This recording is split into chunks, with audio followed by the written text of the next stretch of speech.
마가복음 강해 13번째 4장 21절에서 41절 어찌하여 믿음이 없느냐라고 하는 제목으로 말씀 전합니다. 미국 와튼스쿨의 최연소 종신교수이자 4년 연속 최우수 강의상을 받은 조직심리학을 전공한 애덤 그랜트, 아마존 베스트셀러 오리지널스라고 하는 책에 있습니다. 이 책의 8장에 보면 평지풍파를 일으키고 평정심을 유지하기라고 하는 장에 이런 내용이 있습니다. 사람은 생리학적으로 볼 때 사람에게는 이제 멈춤 장치와 동력 장치가 있다. 이제 멈춤 장치는 속도를 늦추고 신중하게 주변을 살피게 해주는 장치고, 동력 장치는 추진력을 갖고 이제 흥분하게 만드는 장치입니다. 멈춤 장치를 누르는 대신 동력 장치를 가동시키면 두려움에 직면한 상황에서도 자신에게 동기를 부여하게 된다라고 합니다. 우리는 미래가 불확실하기 때문에 굉장히 두려워해요. 뭔가 좋지 않은 일이 일어날까봐 걱정이 되기 때문이지요. 그러나 아직 일어나지 않은 일이기 때문에 아무리 희박하더라도 결과가 긍정적인 가능성도 있다는 것입니다. 우리는 앞으로 나아가야 할 이유에 집중함으로써 동력 장치를 밟는 용기를 내게 된다라고 말합니다. 두려움을 떨쳐버리고 힘껏 노래를 부를 때 느끼게 될 희열감에 신락 같은 희망을 걸게 되고, 사람들은 일단 최악의 경우를 상정하고 나면 훨씬 더 자신이 상황을 장악하고 있다라는 것을 느끼게 된다라고 하는 겁니다. 자, 이렇게 인용해 드렸는데, 아무리 말씀을 전해도 듣기를 거부하고 도저히 변화될 것 같지 않은 유대교의 강력한 공격, 그리고 가족들마저 예수님을 귀신 들린 사람으로 취급하는 절망적인 상황을 예수님은 맞이하셨습니다. 그러나 예수님은 인용해 드렸던 애덤 글랜트의 책에서와 같이 이미 자신은 십자가의 죽으심으로 저들 유대인과 인류의 죄값을 대신 치르고 죽으실 것이라는 최악의 경우를 상정하시고 멈춤 장치를 가동해야 할 것 같고, 그것이 맞아 보이는 상황 가운데서도 동력 장치를 가동시키고 계십니다. 왜냐하면 부활이 있기 때문에 그렇죠. 예수님이 뿌리신 하나님 나라에 비록 작은 겨자씨 같이 연약해 보이지만 앞으로 나가야 될 이유가 너무나도 분명하셨어요. 누구도 생각지 못했던 독창력과 상상력을 가지시고 두려움에 직면한 제자들과 유대인들에게, 또 험한 각자의 삶을 살아가고 있는 우리 성도들에게 힘을 내라고 주님 말씀하십니다. 추진력을 불어 넣어주시며 불확실한 미래와 좋지 않은 일에 대한 염려와 걱정을 내려놓고 주님을 마음껏 노래하고 오늘 예배하라고 우리를 초대하시는 것입니다. 우리는 지난주에 천국의 기본 비유인 씨 뿌리는 자 비유를 들었습니다.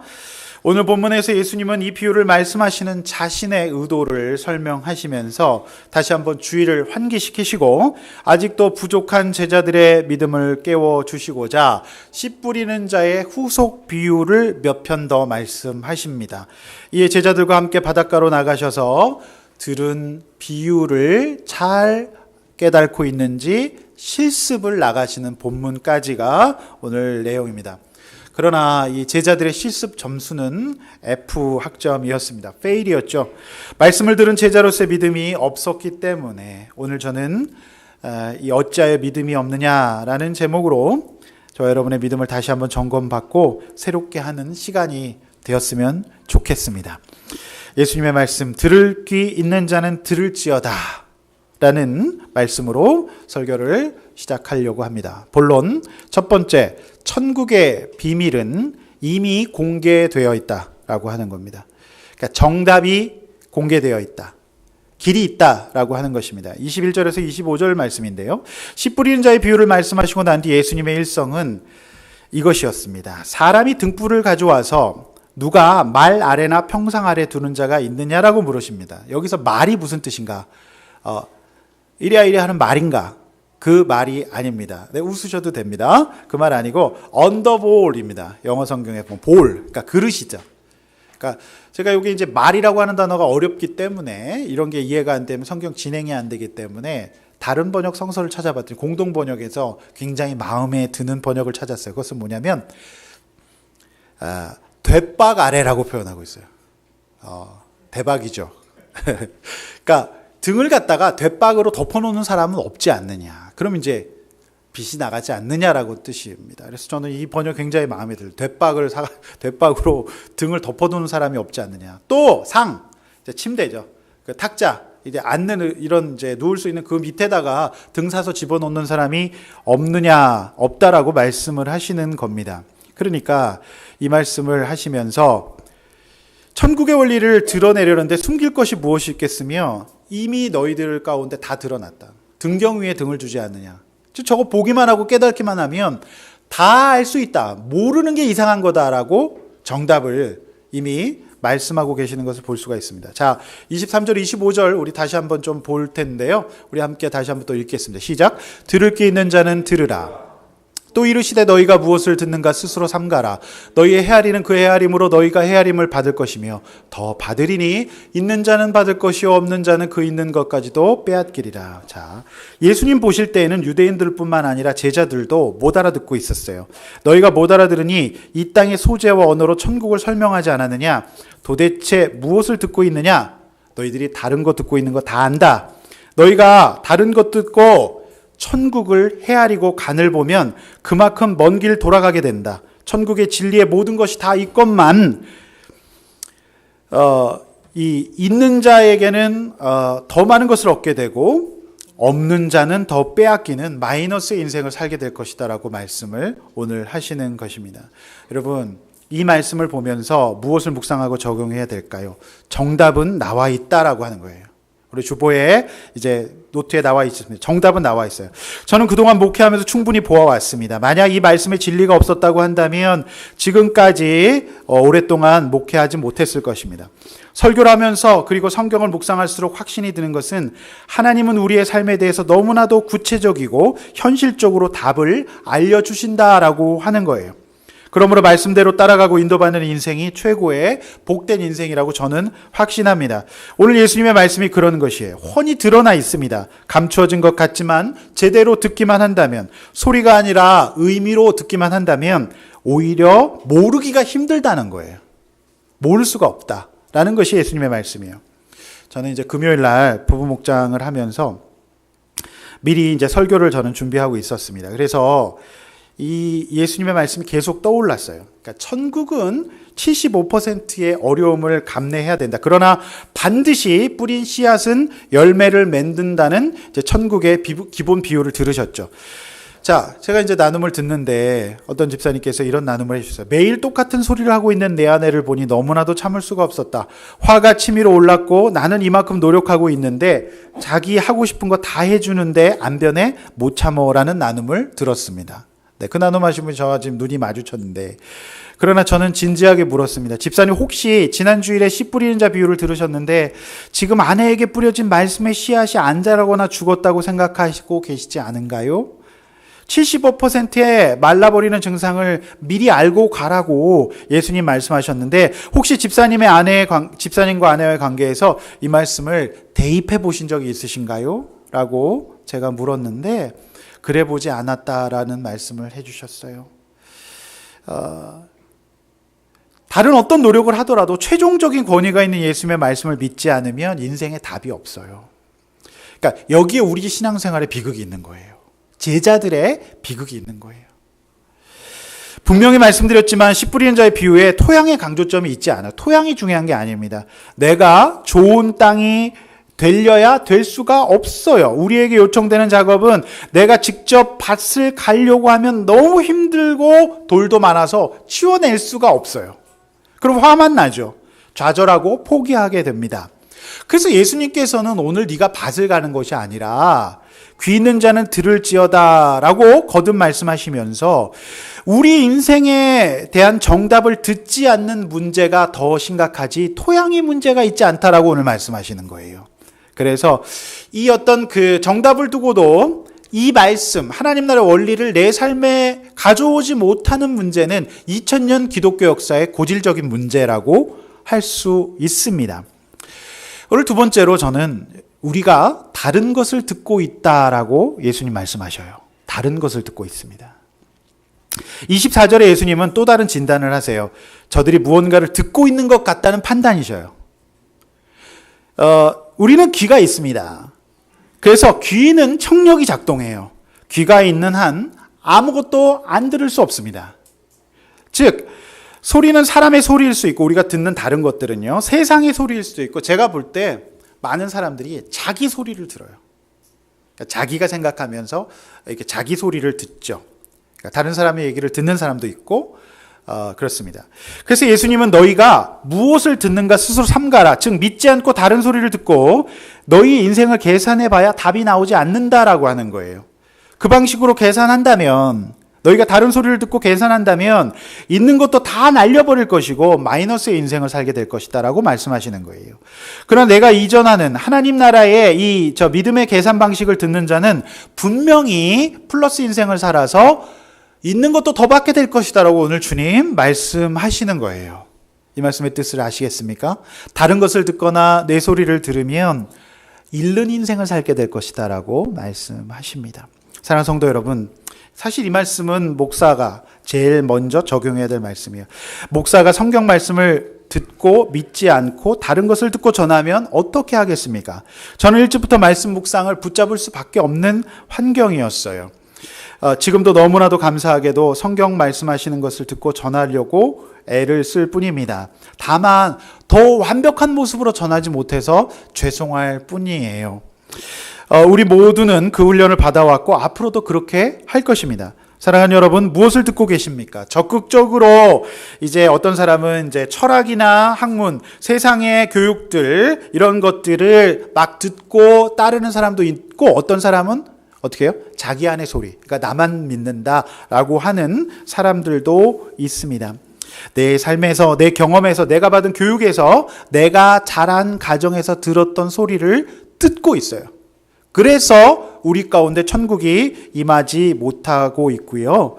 우리가 하나님 앞에서 우리가 듣고 있는 다른 소리를 이 시간에 걷어내기를 원합니다. 이것이 이제 첫 번째 문단의 내용이에요. 그래서 우리가 이 본문을 보면서 우리가 적용할 것은 이것입니다. 인생의 답을 어디서 찾고 있나요? 내 자신이나 다른 곳에서 답을 찾고 있지 않습니까? 무엇을 듣고 있습니까? 훤히 드러난 등경 위에 있는 등과 같은 하나님 나라의 비유를 들으면서도 내가 다른 곳에서 답을 찾고 있지 않느냐라고 하는 거예요. 제가 아까 1부 예배 때 살짝 얘기했는데 조금만 더 일찍 목장에 오고 양육을 받았다면 한 분은 3천만 원, 한 분은 1억 원을 잃지 않았을 것이다 라고 나눔을 하는 것을 들었어요. 오기 전에 딱 그거 쓰고 오셨다 그러더라고요. 그래서 조금 더 빨리 오셨으면은 덜 이제 하셨을 텐데 라고 하는 나눔을 듣고 오늘 말씀이 그대로 이루어지는구나. 그래, 잃을 것은 더 잃고 얻을 것은 더 얻는 그런 인생을 살게 되는 것이죠. 오늘 두 번째 주제입니다. 성장은 이미 예정되어 있다라고 하는 거예요. 성장은 이미, 하나님 나라의 성장은 이미 예정되어 있다. 26절 32절 말씀이에요. 비유를 듣는 사람들의 반응에 못내 아쉬움을 느끼셨던 것 같아요. 예수님은. 그래서 후속 비유를 말씀하실 수밖에 없었던 이 교습가로서 예수님의 마음이 저는 공감이 되어집니다. 26절, 29절 한번 또 읽겠습니다. 앞에 보시고 또 이르시되 하나님 나라는 사람이 씨를 땅에 뿌린 것 같으니 그가 밤낮 자고 깨고 하는 중에 씨가 나서 자라되 어떻게 그리 되는지를 알지 못하느니라. 땅이 스스로 열매를 맺되 처음에는 싹이요 다음에는 이삭이요 그 다음에는 이삭의 충실한 곡식이라. 열매가 익으면 곧 낫을 대나니 이는 추수 때가 이르렀음이라 라고 말씀하셨어요. 이 비유의 주제는 여러분 읽으셨듯이 하나님 나라예요. 하나님 나라. 하나님 나라라고 하는 단어 헬라어는 바실레예요. 이 나라는 영토의 개념이 아니라 다스림의 개념이에요. 하나님 나라에 어찌 평범한 나라와 같은 영토의 제한이 있겠습니까? 만약에 하나님이 한국 땅만 다스리시면 되겠습니까? 미국 땅, 일본 땅, 유럽 땅을 다 다스리시는 영토를 뛰어넘는 통치하시는 하나님이심을 우리는 믿습니다. 이 나라의 특징은 사람이 씨를 뿌려요. 그러나 그 뿌린 사람은 자기 일을 보느라고 뿌려놓은 것도 잊어버렸다라고 오늘 본문에 설명하고 있어요. 자기도 모르는 사이에 열매 맺게 되고 싹이 나고 이삭이 나 충실한 곡식이 되었다. 그래서 추수하게 된다라고 천국의 속성을 오늘 말씀하시는 거예요. 자, 30절, 32절 또 한번 다시 보겠습니다. 시작. 또 이르시되 우리가 하나님의 나라를 어떻게 비교하며 또 무슨 비유로 나타낼까? 겨자씨 한 알과 같으니 땅에 심길 때에는 땅 위의 모든 씨보다 작은 것이로되 심긴 후에는 자라서 모든 풀보다 커지며 큰 가지를 내나니 공중의 새들이 그 그늘에 깃들 만큼 되느니라. 자, 이 또한 하나님 나라가 주제예요. 자, 씨앗은 너무너무 작습니다. 겨자씨 한 알과 같습니다. 땅에 심기울 때 유난히 씨가 작아서 심는 자의 의심과 걱정을 불러일으킬 정도예요. 너무 작아서. 그러니 이 씨는 이내 자라서 모든 풀보다 커지고 큰 가지를 내어서 그 속에 공중의 새들이 깃들 만큼 커진다라고 하는 말씀이네요. 자, 이 두 편의 이 비유 속에서 우리가 잊지 말고 묵상해야 될 두 가지 내용이 있어요. 그것은 무엇일까요? 첫 번째는 던져 놓고 잊어버려야 된다는 거예요. 던져 놓고 잊어버려야 된다. 자, 식물은 빨리 자라지 않아요. 제가 어린 시절 어리석게도 강낭콩을 우유곽에다 심어서 이제 길러가는 숙제가 있었습니다. 근데 제가 볼 때 너무 더디게 자라는 거예요. 빨리 가져가야 되는데 너무 더디게 자라.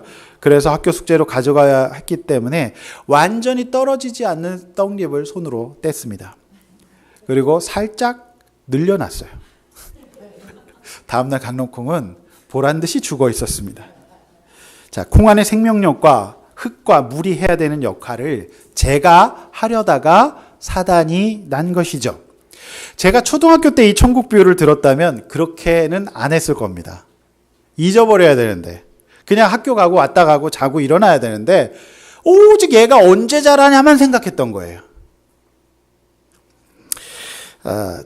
저는 왜냐면 이제 그때 다른 소리를 듣고 있었어요. 어떤 소리 들었습니까? 저는 그때 운동을 하고 있었기 때문에 야구 감독님과 이 타구 소리, 사인으로 외치는 소리, 그런 것만 많이 듣고 있었어요.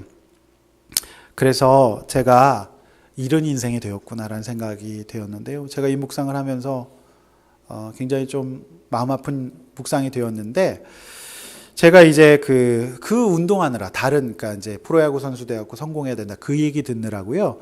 어린 시절 학습해야 될 시간에 학습을 많이 못했어요. 그리고 더 마음 아픈 거는 제가 이제 그 운동을 하느라고 저희 어머니가 야구부 총무를 하셨거든요. 근데 사실 저희 어머니와 방황이 그때 총무를 맛보면서 시작되셨어요. 살림밖에 모르셨던 분이.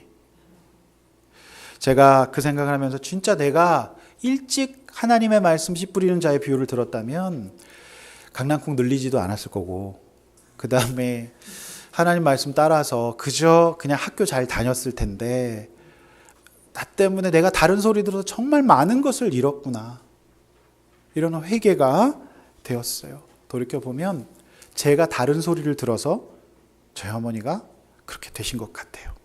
이런 회개가 저는 되었습니다. 여러분의 인생은 어떠신가요? 뭘 듣고 계신가요? 자, 우리가 신앙생활 하면서 기도합니다.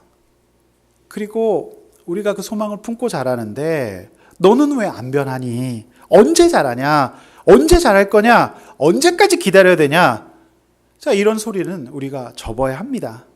말씀을 듣고 기도하고 언제 자라느냐만 생각하면 사람이 살 수가 없어요. 강제로 떡잎을 떼게 돼 있어요. 너도 죽고 나도 죽는 거예요. 이게 굉장히 답답하잖아요. 이거 언제 자라냐. 근데 오늘 예수님 말씀하시기를 던져놓고 잊어버리라는 거예요. 저는 주식 투자도 마찬가지라 생각해요. 가끔 어떤 가게를 들어가 보면 주인이 수시로 핸드폰이나 모니터에서 계속 주식 시황만 보시는 분 계세요. 놀랍게 띄엄띄엄 그 가게를 가봐도 그분은 계속 그것만 보고 계세요. 제가 예언합니다. 이런 식으로 주식이 오르냐 떨어지냐만 계속 쳐다보시는 분은 절대로 주식에서 돈을 벌 수가 없어요. 그냥 잊어버려야 됩니다. 던져놓고. 주식을 하시는 모양인데 굉장히 공감하시는데 절대로 돈을 벌 수가 없어요. 네. 던져놓고 잊어버려야 됩니다. 자, 본문은 밤낮 자고 깨고 했다 그래요. 자, 의식하지 않았다는 거죠. 그 씨가 어떻게 되는지 의식하지 않고 그저 잘 자고 잘 먹고 잘 일어났어요. 자, 그럼 잘 자려면 어떻게 해야 될까요? 열심히 학교 다니고 열심히 일해야죠. 피곤하면 그냥 잠잡니다.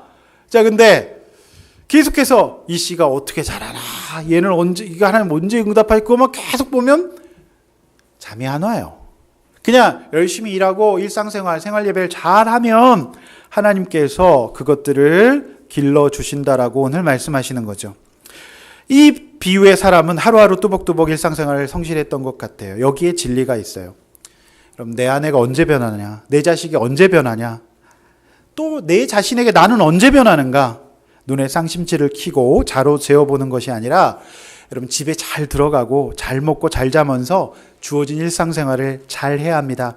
그렇게 되다 보면 하나님의 때가 되면 반드시 추수하게 될 줄로 믿습니다. 아멘. 이 하나님의 비유를 믿는 여러분 되시기를 바랍니다. 제가요 계속해서 이 식물에 대한 이야기들이 나오잖아요. 그래서 제가 식물에 대한 책을 좀 찾아봤어요. 그래서 제 서가에서 한참 찾는데 제가 무슨 이과생도 아니고 농대생도 아니고 이 식물책이 잘 없잖아요. 그래서 저 구석탱이에서 식물책 하나가 눈에 띄었어요. 그 책 이름은 야생초 편지라고 하는 책이었어요. 그 2002년에 출판된 책이에요. 빛이 많이 바랬더라고요. 2002년에 야생초 편지.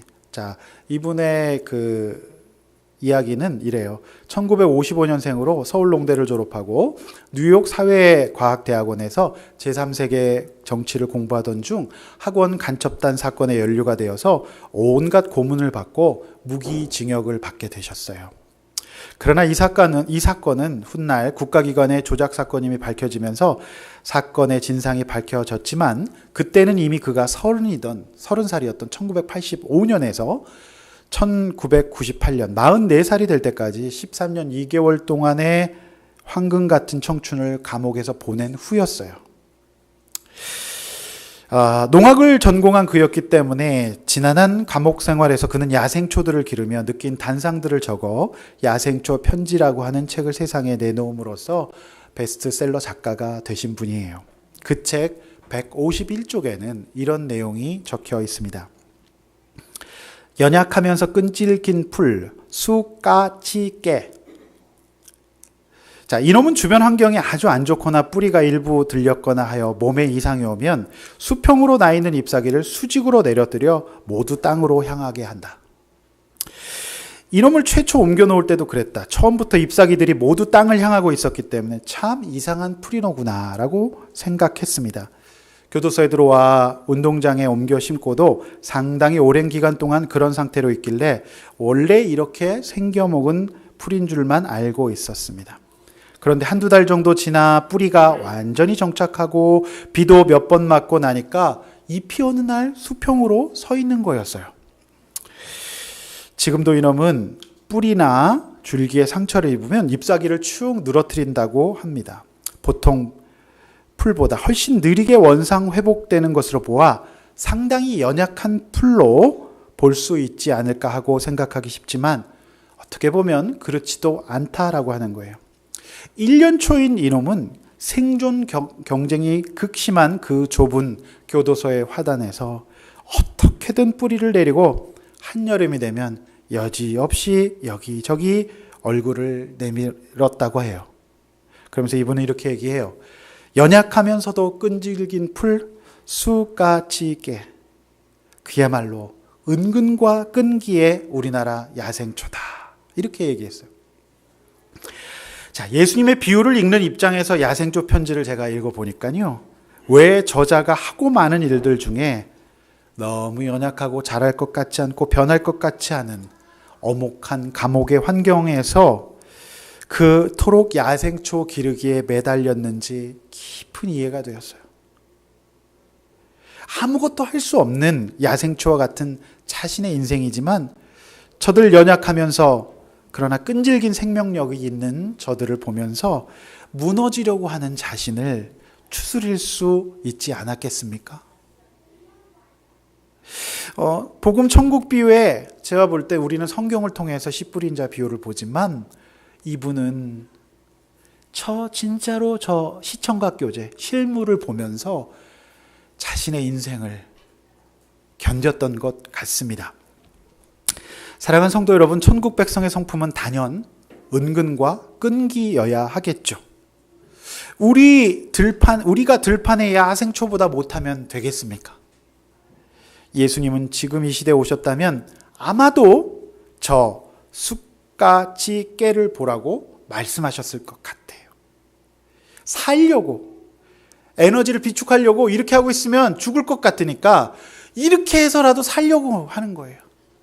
또 살만하면 또 하고 또 이렇게 해서 끝까지 살아남는 것이 한국의 야생초다라고 하는 거예요. 얼마나 놀랍습니까? 만약에 그분에게 보이는 씨 뿌리는 자 비유, 이 숲같이 깨가 없었다면 이분은 아마도 좌절해서 스스로 정말 목숨을 끊을 생각도 하지 않았겠습니까? 그 억울한 감옥살이 하시면서. 사랑하는 성도 여러분, 우리 두 번째로 이 작은 것의 위대함을 믿어야 돼요. 작은 것의 위대함. 따라서 해볼까요? 작은 것의 위대함을 믿어야 합니다. 자, 우리나라는 작습니다. 우리나라가 작다고 갑자기 전 그 생각이 들더라고요. 우리나라는 굉장히 작아요. 근데 제가 얼마 전에 중국 코스타에 갔다 오지 않았습니까? 야, 대륙은 진짜 너무 넓고 무조건 다 크게 짓더라고요. 대륙은 큽니다. 그런데 제가 그 속에서 발견한 것은 그 큰 나라인 중국을 한국 사람이 은근 무시하고 있더라. 우리가 더 크다고 생각하는 것 같아요. 진짜 중국에 대해서 왜 그런지 모르겠는데 우리는 우리나라 사람이 더 크다고 생각하는 것 같아요. 솔직한 마음으로 저도 좀 그런 생각이 들더라고요. 여러분, 정말 작은 게 위대하다는 걸 보여주는 전형적인 케이스가 우리 한국 민족이 아닌가 싶어요. 근데 오늘 하나님께서 오늘 이 비유를 말씀하시면서 그런 얘기를 하시는 거예요. 여러분 잘 생각해 보십시오. 우리나라가 정말 눈에도 보이지 않는 작은 반도체 만들어서 먹고 살았습니다. 안 보이는 거예요. 작은 거예요. 마이크로한 거예요. 이걸로 먹고 살았어요. 그러니까 작은 게 위대한 거라고 보실 수 있겠죠. 오늘 천국을 굉장히 마이크로한, 그러니까 헬라어로 미크로인데요. 그게 이제 영어로 마이크로가 된 거예요. 그러니까 너무너무 작은 거, 보잘것없어 보이는 것이 천국의 형상으로 이 땅 가운데 온다라고 하는 겁니다. 사실 지금은 대형교회 시대라지만 모든 대형교회들은 작은 시골교회들을 모판으로 해서 성장한 것이죠. 그러므로 농어촌 교회를 도시교회가 많이 섬겨야 합니다. 아직도 많은 농어촌 교회들이 복음의 모판 노릇을 하고 있다고 보여집니다. 사진을 한번 보시겠습니다. 이게 이제 머스타드 시드라고 하죠. 겨자씨입니다. 머스타드입니다. 겨자씨. 그러니까 근데 사실 이 겨자씨는 상당히 큰 거예요. 원래 겨자씨는 그냥 먼지 같아요. 큰 겨자씨라고 보여집니다. 그래도 굉장히 작죠. 그런데 여러분 이게요, 자랍니다. 여러분 지금 설교를 듣고 양육을 받을 때, 여러분 제가 전하는 이 하나님의 말씀, 그 다음에 여러분 양육 받으시는 것이 무지무지하게 커 보입니까? 작아 보입니까? 우리 권사님 커 보이시는데 양육도 안 받으시는데 크시다고 얘기하셨는데, 제가 이제 청소년들에게 말씀 많이 전해보지 않습니까? 사실 그 아이들은 너무 작은 걸로 생각해요. 저게 어디다 써? 이런 마음이 있는 것 같아요. 그 내용이 너무나도 보암직하고 너무나도 이렇게 좀 내 삶의 피부에 와닿습니까? 여러분, 또 너무 큰 거예요? 아니, 그렇게 느껴지지 않으시죠? 여러분에게 있어서 이 신앙의 위치는 어떤 것입니까? 굉장히 큰가요? 아니면 작은가요? 그러니까 우리가 믿는 신앙의 실체가 겨자씨가 아니라 누구도 무시할 수 없는 아름드리 나무나 큰 건물로 온다면 누구나도 압도될 거예요. 지금 씨가 아니라요, 엄청난 나무로 온다면 그거 못 믿을 사람이 어디 있겠습니까? 바로 거기다가 돌 쌓고 절하죠. 여러분 지금 우리가 인식하고 있는 것들은 어쩌면 그저 인식한 것이지 이제 믿은 것이 아닐 수도 있어요. 그렇게 크다면 인식할 뿐이지 그냥 그걸 믿는 것은 아니잖아요. 지금 이 씨와 같은 단계를 믿는 게 믿는 거거든요. 믿음은 바라고 보이지 않는 것들이 실상이라고 히브리서에 말씀하셨어요. 그러나 우리 모두 다 큰 교회를 다니다 왔습니다. 그래서 우리가 겨자씨처럼 보일 수도 있어요. 그러나 성도 여러분, 작은 것이 선은 아니지만 작은 것을 바라볼 때 믿음이 요구되고 그 믿음과 하나님의 일하심이 만나 풀보다 커지고 큰 가지가 되어서 보신 이 작은 씨에서 2m에서 4m 척박한 유대 땅에서 큰 나무가 되어가지고 새들이 거기에 깃들 수 있을 정도의 나무가 된다라고 하는 거예요. 거듭 말씀드리지만 이것은 천국의 비유입니다. 저는 이 내용을 믿습니다. 비록 너무너무 말씀과 믿음의 역사가 더디 일어나고 미약하여 도무지 잘할 것 같지 않아 보이는 우리 어린이들, 청소년들, 청년과 장년, 우리 노년 성도님들을 다스리시는 하나님의 나라가 반드시 자라날 것으로 믿습니다.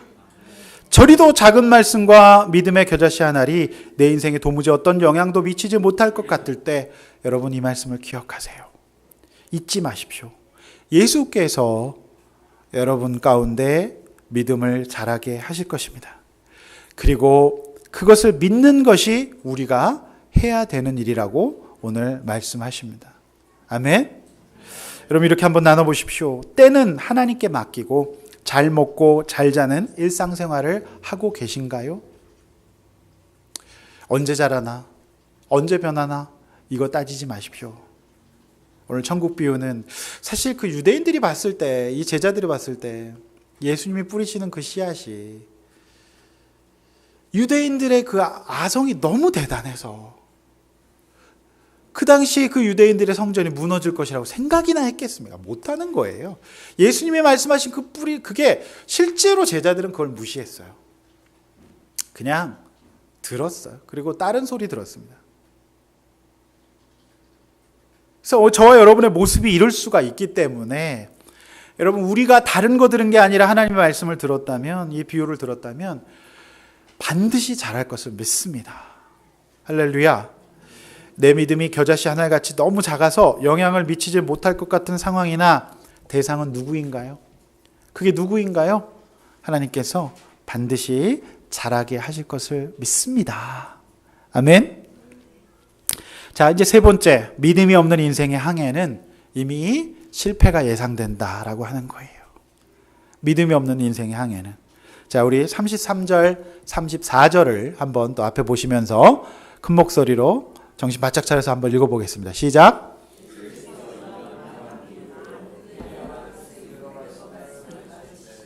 비유가 아니면 말씀하시지 아니하고 다만 혼자 계실 때 그 제자들에게 모든 것을 해석하시는. 자, 이거 우리가 읽었듯이 예수님은 충분히 알아들을 수 있을 만큼 가르쳐 주셨어요. 그러니까 예수님의 교수법이 틀리지 않았다는 거죠. 예수님이 눈높이를 이미 낮추었고 못 알아듣는 천상의 언어, 하늘의 언어로 막 잔뜩 설명하신 게 아니라 누구라도 이해할 수 있는 그 땅의 언어로 설명을 하셨어요. 그러니까 그럼에도 불구하고 못 알아들으니까 쉽게 비유로 말씀하실 수밖에 없었고 제자들에게 따로 꼼꼼하게 해석까지 해주셨어요. 그러니까 이 본문이 나오는 이유는 제가 볼 때는 마가가 교습가의 문제가 아니라 학생의 문제가 있다라고 하는 것을 예수님이, 이 마가는 지금 은근히 이제 풍기고 있는 거예요. 충분히 다 알려줬다 이거 아닙니까? 자, 바로 그날이에요. 그 메인 비유, 씨 뿌린 자 비유를 듣고 세 가지 비유를 더 보충 강의까지 듣고 모를 수가 없는, 너무나도 이해가 안 될까봐 그 씨 뿌린 자 비유에서는 씨의 종류가 나오지 않았지만 그 씨의 종류까지 세세하게 일러주셨고 이제 씨를 재배하는 방법까지 알려주셨잖아요. 던져놓고 너는 그저 너의 일상생활을 잘하면 된다라고 하는 이야기까지 들었어요. 바로 그날이에요. 자, 근데 바로 그날, 그 배운 날, 며칠 지난 날도 아니에요. 지금으로 치면은 오늘 이제 1부 예배, 2부 예배 드리고 그 다음에 이제 목장하고 양육까지 받은 날입니다. 네, 바로 그날이에요. 오늘 이제 바로 그날 예수님과 함께 갈릴리 바다의 항해를 출발해요. 예. 그러나 이내에 어마어마한 광풍이 일어났고 집채만한 파도가 2000년 전에 허술한 배를 삼켰고 배에 물이 들어와서 침몰할 지경이 되었어요. 자, 이때 예수님은 고물, 자, 어려운 말이죠. 자, 고물은 선미, 배의 뒷부분. 거기서 베개를 베개를 베고 주무시고 계셨어요. 반대, 선수는 뭐라고 할까요? 아까 제가 이제 상식상에서 우리 아이들에게 물어봤는데 뭐라고요? 이물이라 그래요. 이물. 네, 어려운 말로. 뱃머리는 이제 쉬운 말이고 이물. 그래서 예수님의 제자들은 바로 예수님을 원망합니다. 아니 선생님, 주님도 아니고 선생님. 여기서 이제 그러니까 이제 평소에 여보 하다가 당신 나오는 거랑 똑같은 거죠. 네. 그러니까 주님도 아니고 선생님이라 그래요. 우리가 죽게 생겼는데 지금 주무십니까? 그래서 주자를 쓰지 않을 가능성이 많아요. 처라고 하는 말을 쓸 수가 있어요. 이럴 때는. 주무시잖아요. 어떻게 이러실 수 있어요? 그러면서 막 예수님을 잡아먹을 듯이 대해요. 그래서 예수님을 깨워요. 그런데 이제 예수님께서는 툴툴 털고 일어나서 즉시로 바다를 잠잠케 하시고 무서워하는 제자들을 향하여 이렇게 말씀하세요. 40절 41절을 읽습니다. 시작. 이에 제자들에게 이르시되 어찌하여 이렇게 무서워하느냐? 너희가 어찌 믿음이 없느냐 하시니 그들이 심히 두려워하여 서로 말하되 그가 누구에게 바람과 바다도 순종하는가? 참 저는 이 성경 말씀이 너무 기가 막힌 게 믿음이 없어서 큰 풍랑도 무서웠고 바람과 바다도 순종케 하신 예수님도 무서운, 둘 다 무서운. 그러니까 일단 인생도 무섭고요. 교회는 나오지만 솔직히 벌 받을까 무섭고 그냥 무서운 거예요. 둘 다 무서운 사람들. 여기서 우리가 정말로 잘 묵상해야 될 내용이 있는데요. 저는 이제 실패를 통해서 배우게 하신 예수님의 일실습을 통해서 이겁니다. 35절에 그날 저물 때라는 말씀이 저는 정말 안 넘어가지더라고요. 시간이 많이 흐른 것도 아니라 바로 그날이었어요. 예수님 마치 학생들 데리고 실습 수업에 나가신 선생님처럼 이제 자신과 제자들이 겪어야 될 쉽지 않은 과정을 직접 실습을 통해 점검하고 싶으셨던 것 같아요. 제자들이 천국의 비유를 제대로 이해하고 있는가, 그 비유가 저들의 삶의 현장을 지배하고 있는가 보고 싶으셨던 것 같습니다. 그러나 실습은 아마도 실패하는 것으로 배우는 것이었던 것 같아요. 물론 성공함으로, 통과함으로 배우면 좋겠지만 언제나 그랬듯이 우리의 쓰라린 실패가 성공의 교훈보다 훨씬 더 크다는 것을 우리는 알고 있기 때문이죠. 성경에서는 시험이 두 가지 의미가 있어요. 테스트와 템테이션입니다. 테스트는 좋은 거예요. 물론 우리 아이들은 시험 없는 세상에 살고 싶다고 얘기를 합니다. 행복은 성적순이 아니잖아요. 뭐 이렇게 얘기를 하면서 얘기하는데 둘 다 틀렸어요. 시험 없으면 공부 안 합니다. 그리고 행복은 성적순인 것 같아요. 둘 다 틀렸어요. 그러니까 이제 테스트는 이 공부를 했으면 반드시 학생은 그걸 통해서 학력의 신장이 일어나기 때문에 이 테스트가 없는 교육과정은 존재하지 않아요. 그래서 그건 좋은 겁니다. 힘들지만 그걸 겪어나가면서 굉장히 좋아지기 때문에 그렇죠. 마치 75% 실패로 돌아가는 것과 같은 씨 뿌리는 자의 비유에서 보이는 상실과 이 실패의 상징인 광풍시험을 제자들은 보기 좋게 통과하지 못하네요. 그들이 들었던 말씀이 그들의 현장에 영향을 미치지 못했던 거지요. 그리고 오히려 어떻게 해요? 화만 잔뜩 내고 있습니다. 예수님이 함께 계심에도 불구하고 파도에 완전히 압도되어서 실패했습니다. 훗날 이들은 이 사건을 기억할 것입니다. 예수님의 부활 승천 이후에 성령 충만한 임재의 사건 이후에도 이들은 실패를 기억했을 것이고 사도들은 훗날 초대 교회를 세워가면서 그들이 맞이했던 그 풍랑의 경험들을 떠올리면서 이겨내지 않았겠습니까? 제가 신약 성경에 또 다른 풍랑 사건이 없나 제가 살펴보니까 사도행전에 이제 27장에 사도 바울의 풍랑 사건이 있어요. 아마 이 사도가 된 다음에 바울이 예루살렘에서 사도들과 교제하면서 그 얘기를 구전으로 듣지 않았겠습니까? 아마 전 들었을 것이라고 생각합니다. 여러분, 그때 이 내용을 보면 사도 바울은 의연하게 대처해요. 사람들이 다 난리가 났을 때에도 괜찮다, 하나님이 주장하실 것이다 하면서 짐을 버리게 하고 안전하게 그 풍랑을, 굉장한 강풍이었거든, 유라굴로라고. 그거를 이겨내는 것을 보아서 이들이 이제 실패로 했던 그 경험이 이제 약이 되지 않았는가라는 생각을 하게 되었습니다.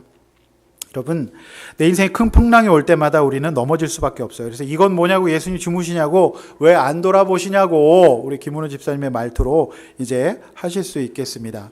그런데 예수님이 내 인생의 항해를 주관하고 계시고 내 인생의 배에 함께 오르신 선장이라는 것을 잊지 않으시기를 바랍니다. 자, 실패하셨던 것이 여러분에게 소중한 재료가 되실 수 있어요.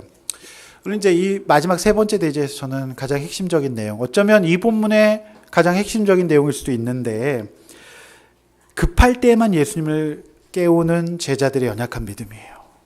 이 믿음이 없느냐예요. 그래서 오늘 저는 제목을 너희는 왜 믿음이 없느냐라고 정한 거예요. 급할 때만 예수님을 깨우죠. 자, 어제 우리의 속초에 불이 났습니다. 이번 주에 무섭게 부는 바람을 우리가 어찌 통제하겠습니까? 바람이 불어 제끼니까 그거를 통제할 수가 없는 거거든요. 불씨가 날려가요. 자, 이처럼 인생은 내 맘대로 되지 않아요. 그 거대한 파도는 내 손으로, 내 작은 손으로 막아낼 수가 없어요. 자, 그걸 누가 잠잠케 할 수 있겠습니까? 하나님이신 예수님밖에 없어요. 여러분, 이 본문을 잘 보십시오. 굉장히 특이한 점이 발견이 되는데, 마가는 지금 비밀처럼 묵상하는 자에게 이 비밀을 알려주세요.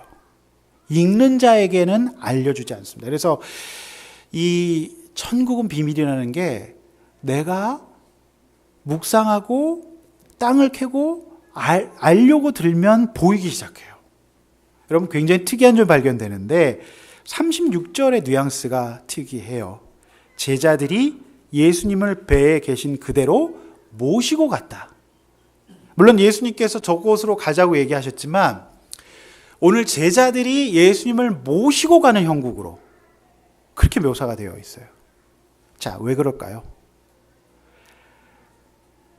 그 갈릴리 바닷가는 뱃사람들의 주무대였고 이 갈릴리 바닷가의 항해는 눈 감고도 할 수 있는 사람들이었어요. 그러니 가자고 했을 때 예수님이 계신 그대로 그냥 모시고 갔다. 그러니까 얘네들이 주도권을 잡고 있다는 것을 성경은, 마가는 설명하고 있어요. 너무 자신이 있었죠.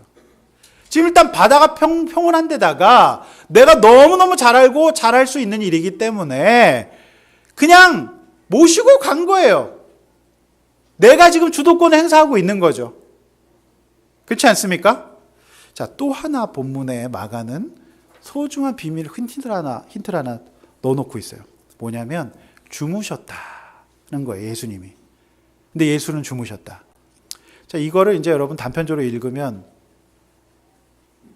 굉장히 예수님 그냥 왜 주무시나 이런 생각할 수 있지만 그거 아닙니다. 이 주무셨다의 헬라어 시제는 과거 진행형이에요. 그래서 이제 신학교에 사실 헬라어를 배우는 거죠. 이 본래 뜻은 예수님은 처음부터 쭉 주무셨던 거예요. 그러니까 이 얘기가 상징하는 게 뭐냐면 제자들이 예수님을 어떻게 취급했냐? 저 미물에 주무셔도 되는, 왜냐하면 눈 감고도 갈 수 있는 길이었고 너무너무 자기가 익숙했고 지금 바다가 평온했기 때문에 아, 예수님 그냥 주무셔도 돼요. 그런 마음으로 항해를 그냥 했던 거예요. 즉 이 말은 이제 또 하나의 이 마가의 힌트가 또 들어있는 것은 바람과 이제 그 폭풍을 잔잔케 하시는 그 표현 있잖아요. 이 표현은 뭐예요? 오늘 예수님이 천지 만물의 주인, 그러니까 이건 오너십, 주인만 할 수 있는 명령이에요. 이 뉘앙스가. 그러니까 이제 예수님은 주인으로 이 땅에 오셨어요. 그래서 바람과 파도를 다 잠잠케 하실 수 있는 분인데 오늘 제자들은 저들의 항해의 주인이 예수님이 아니에요. 누구죠? 내 어부에, 예수님 주무셔. 여러분, 그래서 미물이라 그랬잖아요. 미물. 사실 미물이 이제 굉장히 마음에 잘 안 하는데 저는 이제 설국열차의 꼬리칸이 생각이 나요. 예수님을 저 꼬리칸에 모셔둔 거예요. 적어도 이 항해판에서는 자기들이 제일 잘 안다고 생각했으니까. 여러분, 우리 인생이 평안할 때, 문제가 없을 때, 그때는 예수님을 그냥 뒷방 늙은이처럼 주무시는 분으로 우리가 취급할 수 있다는 거예요. 그 하나님 나라 아니잖아요. 그냥 예수님을 주무셔도 되는, 주무셔도 내가 어떠한 지장도 없는 충만한 자신감, 내가 주인인 상태, 예수님이 주인인 상태가 아니라는 걸 얘기하고 있어요. 그렇지 않습니까? 그런데 어떤 일이 일어납니까? 큰 풍랑이 치니까 그제서야 예수님을 깨워요. 이게 의미하는 게 뭐예요? 너희는 왜 문제없고 평안할 때, 너희가 잘한다고 생각했을 때는 니네들이 한 것처럼 얘기를 하고, 죽을 것 같을 때, 무서울 때, 뱃속에 물이 들어올 때만 왜 예수님을 깨우니? 그러면서 반응이 뭐예요? 예수님께 있는 대로 짜증과 화를 내는 거예요. 왜 주무시냐고. 아니, 자기가 주무시게 해놓고 그 미물이라 그러잖아요. 그러니까 예수님을 우리 인생에 꼬리칸에 모시고 있는 거예요. 저 마지막 발가락처럼 취급하고 있는 거예요. 내 인생에 심장에 들어와 있지 않는 겁니다. 그러니까 진짜로 하나님 나라의 속성을 믿는 제자들은 어떤 상황이어야 돼요? 순풍에 돛달고 항해할 때 예수님을 깨워서 대화해야 돼요. 아무 문제가 없을 때 예수님. 그런데 우리는 꼭 이렇게 풍랑이 치고 죽을 것만 같을 때 예수님을 쫓아요. 자, 바로 이 말씀이 없는 자는 다 잃을 것이요 있는 자는 더 받게 될 것이라는 말씀의 뜻이에요. 여러분의 인생에 예수님은 어느 위치에 계십니까? 미물 아닙니까? 저 정말 마지막 발가락처럼 생각하고 있지 않습니까? 그 마지막 발가락도 아니고 그 마지막 발바닥에 끼어 있는 때처럼 생각하는 수많은 사람들, 정말 겨자씨처럼 생각하는 사람들이 많아요. 그러나 풍랑이 한번 오면 걷잡을 수 없습니다.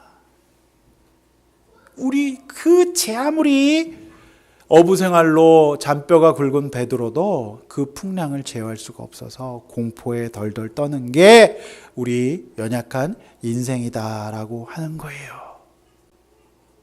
그러므로 오늘 제자들의 믿음 없음, 제자들의 연약한 상태는 예견된 실패였어요. 여러분 언제 주님을 찾으십니까? 마가는 중요한 시사점을 독자들에게 던지고 있어요. 천국의 비밀이에요. 제자들이 평소에는 그저 예수님을 주무시는 분으로 취급하고 언제나 풍랑이 칠 때만, 급할 때에만, 죽을 것 같을 때에만 예수님을 찾는 존재라는 것을 마가는 고발하고 있는 거예요. 지 스스로도 내가 그런 사람이었구나라고 고백하는 거예요. 후대가 보라고, 우리가 이렇게 헤맸다고, 너희들은 그렇게 살지 말라고 우리 주님 말씀하시는 거예요. 또한 39절에서 바람과 바다를 명하여 자연을 통제하시는 예수님을 보여주면서 주인이 누구인가? 너의 주인이 누구인가? 네가 아무리 잘하고 익숙한 것이라도 잔잔한 순풍에 돛 달고 갈 때 이때도 너의 주님이라고 인정하는가? 라고 주에 물으십니다. 저와 여러분의 모습이 너무나도 닮아있지 않습니까? 우리는 잔잔한 항해에도 기쁠 때도 슬플 때에도 예수님을 깨워 그분과 대화하고 교제해야 됩니다. 풍랑이 올 때만 예수님을 깨우는 믿음으로는 절대 큰 풍랑은커녕 작은 풍랑도 감당하지 못해요. 이게 안 믿는 사람들의 모습이에요. 제가 학폭위를 자문을 많이 했는데 아이에게 생긴 작은 풍랑을 감당치 못하는 수많은 부모님들 봤어요. 내 아이가 조금이라도 피해를 입었다. 난리가 납니다. 답이 없어요. 그런 싸움은. 조금만 아파도, 조금만 돈이 없어져도, 여러분 평소에는 예수님 찾지 않다가 그렇게 풍랑이 와야만 찾는 여러분의 인생에서 예수님은 저 꼬리칸에 계시지 않습니까? 언제나 여러분 이 마음을 갖고 사는 사람들의 핵심 감정 두 가지가 성경 본문에 제시되고 있어요. 뭐죠? 풍랑은 무서워해요. 그러니까 고난을 너무 무서워하는 거죠. 작은 일에도 무서워해요. 그리고 예수님께는 두려운 마음을 갖게 돼요. 해석이 안 되니까 와, 어떻게 예수님이 저렇게 쉬바려올까? 그러니까 이제 어떻게 예수님이 우리 작은 겨자씨 교회에서만 있을 수 있는 일이에요. 괜찮아요. 예수님이 여러분 보세요. 이 정말 제자가 아니면요, 예수님이 두려워요. 매 맞을까봐, 이렇게 안 하면 혼날까봐. 제가 볼 때는 2000년 내내 있었던 기독교인들의 문제예요. 세상은 무섭고 하나님은 두려워요. 여러분, 이렇게 살아서 되겠습니까? 이거 아니잖아요. 이거 아니잖아요. 여러분, 지금까지 얼마나 많은 말씀 들었습니까? 얼마나 많은 책을 읽으셨습니까? 수많은 설교를 들었어요. 내노란 목사님들 설교 다 들으셨죠. 그러나 여러분의 인생의 예수님은 어디 계셔요? 미물에서 주무셔도 되는 분으로 취급하고 있지 않나요?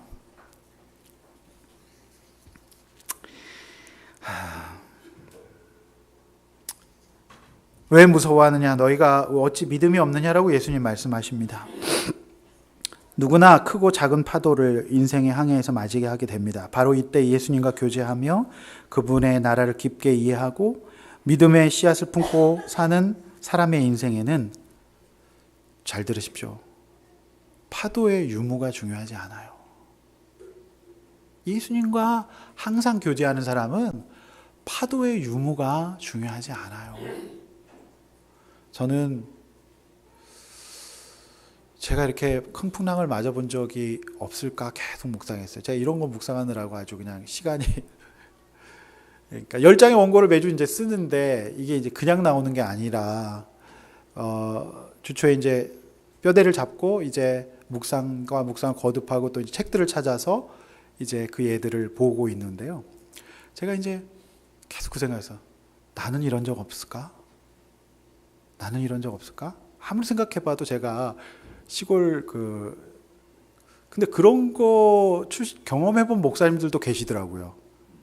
목포나 뭐 이런 데 사시던 분들. 근데 저는 배를 타고 풍랑을 맞았던 건 죄송하지만 래프팅의 경험이 있더라고요. 야, 내가 봐도 너무 기특해. 이런 생각을 해내다니. 래프팅의 경험이 있더라고요. 래프팅, 그거 풍랑을 막 맞이하는 거예요. 근데 저는 래프팅 하면서 걱정하지 않았어요. 왜 그럴까요? 그 배에 선장이 타고 계신다는 것을 믿기 때문에 믿고 갔던 것 같아요. 저는 그런 생각했어요. 예수님과 함께 늘 있는 사람은 풍랑을 래프팅으로 즐길 수도 있구나. 전율이 옵니다. 저만 전율이 오나요? 주님과 계속 교제하지 않는 사람은 약간의 건강의 어려움, 물질의 어려움, 환경의 어려움이 와도 바로 다운됩니다. 내가 누구에게 조금만 인정받지 못해도 바로 다운되죠. 그러한 연약한 멘탈로는 풍랑을 이길 요량이 없습니다. 우리 풍랑이 아니라 주님과 함께 래프팅 타고 갑시다. 풍랑은 무서움이 아니라 재미로 변할 것입니다. 오늘 하나님께서 어떻게 하실래나? 어떻게 완벽하게 하실래나? 오늘 정말로 우리 성도들이, 제가 마음이 참 안타까우신 각자의 풍랑 가운데 오늘 이 자리에 오셨어요. 부모님의 풍랑, 자녀의 풍랑, 건강의 풍랑, 배우자의 풍랑 가운데 이 자리에 오셨어요. 여러분 어떠십니까? 주님 함께 계시면 풍랑도 래프팅이 될 수 있어요. 그 사실을 믿으시길 바랍니다. 여러분 이렇게 한번 나눠보십시오. 급할 때, 힘들 때만 예수님을 찾고 예수님을 내 인생의 꼬리칸에 주무시는 분으로 대하고 있지 않나요? 여러분 예수님 어디 계셔요? 여러분의 인생의 1등석으로 1등칸으로 옮기셔야 되지 않을까요? 믿음이 없어 무서운 것이 많은 사람은 아닙니까? 신앙생활하면서 그저 예수님이 두렵지는 않습니까? 무서운 분으로 생각하고 완고한 분으로 무관심한 분으로 생각하고 있지 않습니까? 그래서는 안 됩니다. 말씀을 맺습니다. 금요일 밤에 목장을 마치고 잠자리에 누워서 우리 한 청년의 이야기가 눈에 밟혀 마음이 너무 아팠습니다. 기도가 나왔습니다. 우리 청년은 너무 힘들어요. 너무 힘들어. 성대묘사 한 겁니다. 네, 너무 힘들어요. 저는 그 말에 가슴이 남아 목사의 마음이 너무 아팠어요. 저는 오늘 말씀 묵상하면서 우리 청년을 위한 기도를 이렇게 합니다. 하나님, 우리 청년이 연약하여 너무 힘들다고 합니다. 세상에 큰 풍랑이 되어 위축되고 두렵습니다. 그러나 하나님, 우리 청년이 인생의 미물에서 예수님을 주무시는 분으로 대하지 말고 언제나 예수님이 함께 교제하게 하시고 예수님을 청년의 가장 좋은 1등 객실에 모시게 하여 주시옵소서. 우리 청년의 위태로운 인생의 항해 가운데 주인과 선장이 되셔서 청년이 무서워하고 힘들어하는 모든 바람을 꾸짖어 주시고 거친 절망과 죄의 파도를 주여 잔잔케 하여 주시옵소서. 저는 이 본문을 가지고 그렇게 기도합니다. 우리 인생이 어찌 무섭지 않겠습니까? 목사도 무서워요. 목사도 죽을 것만 같을 때가 있습니다. 그러나 언제나 예수님과 교제하며 그날 말씀과 예배로 믿음 가운데 거한다면 우리 인생에 갑자기 찾아오는 풍랑과 파도들은 오히려 간증거리가 될 줄로 믿습니다. 힘을 냅시다. 마치 심한 파도들을 래프팅처럼 즐기게 될 줄로 믿습니다. 이제 예수님이 가시고자 했던 저곳 어딥니까? 거라사예요. 거라사는 아무도 제어할 수 없었던 귀신 들린 청년이 살고 있었던 곳이에요. 여러분, 귀신 들린 광인이 살고 있는 그곳이지만 그곳 역시 무서워할 대상이 아니라는 것을 오늘 예수님이 의미심장하게 말씀해 주시네요. To be continue. 다음 주에 계속됩니다. 다음 주 장난 아니에요. 우리 인생을 두려워하지 말라고 말씀하십니다. 다음 주일에 또 만나요. 찬양하시고 우리 기도하겠습니다.